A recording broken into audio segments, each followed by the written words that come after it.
options like Fatfill. This is also surgery, and sometimes we can do it under local anesthesia, sometimes we have to do it under general anesthesia.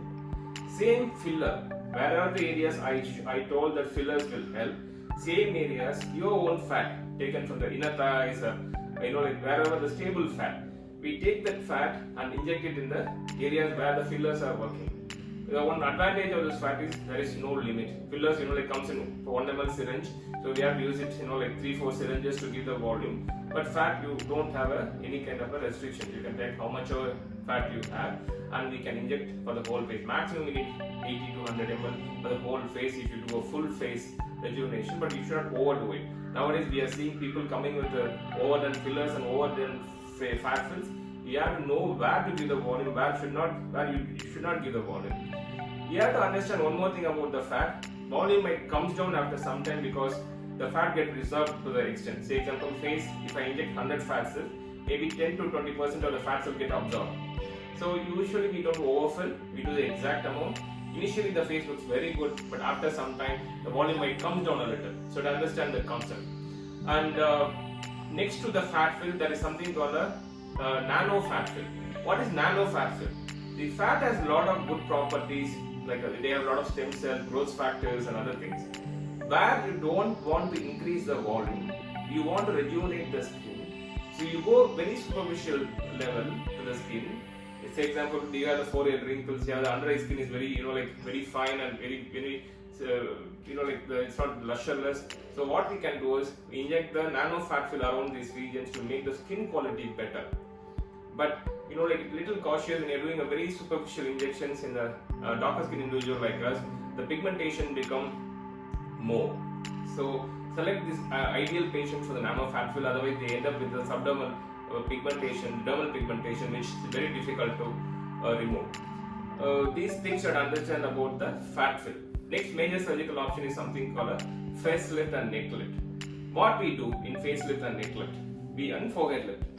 We make a cut from here, it goes all the way down to the back of the ear, and we go deeper plane, and it's called deep plane facelift. So a lot of people they do superficial facelift, but it is short lived, and results only look very natural in my view. So I always do something called a deep plane facelift, which I taught by Dr. Satish Vyas, and I improvise the technique a lot in the last few years. And we do something called deep plane facelift. We go deeper plane below the smash layer, and we pull the whole thing and anchor it here, along with the remove a little bit of smash and tighten it. The tightening alone won't be adequate because we just tighten the underlying, the major facial layer, but you need to give volume also. When you're doing a facelift, I personally feel the fat grafting is definitely necessary to give a good younger looking face. As I said earlier, how the face has to look in the younger age, if you want to achieve it, you need a fat transfer also along with the facelift. So when you're doing a facelift, the aged eyelids has to be corrected, and the brow ptosis, meaning that brow level comes down, so it looks a hoodie brow and hoodie eyelids. That has to be corrected with the surgical options.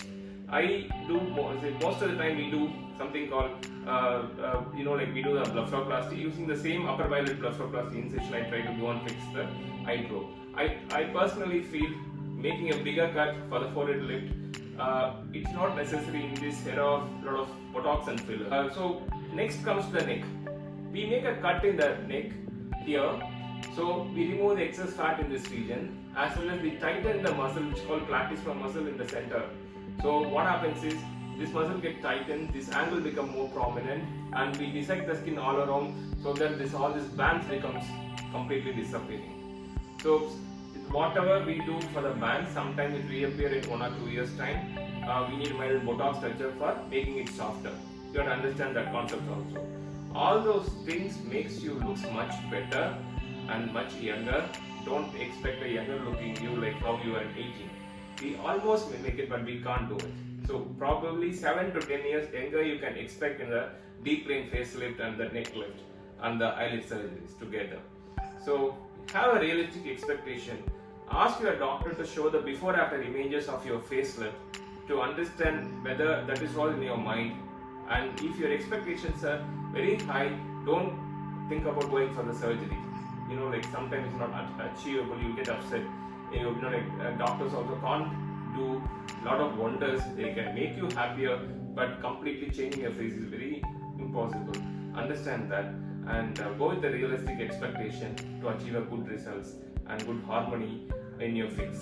Thank you.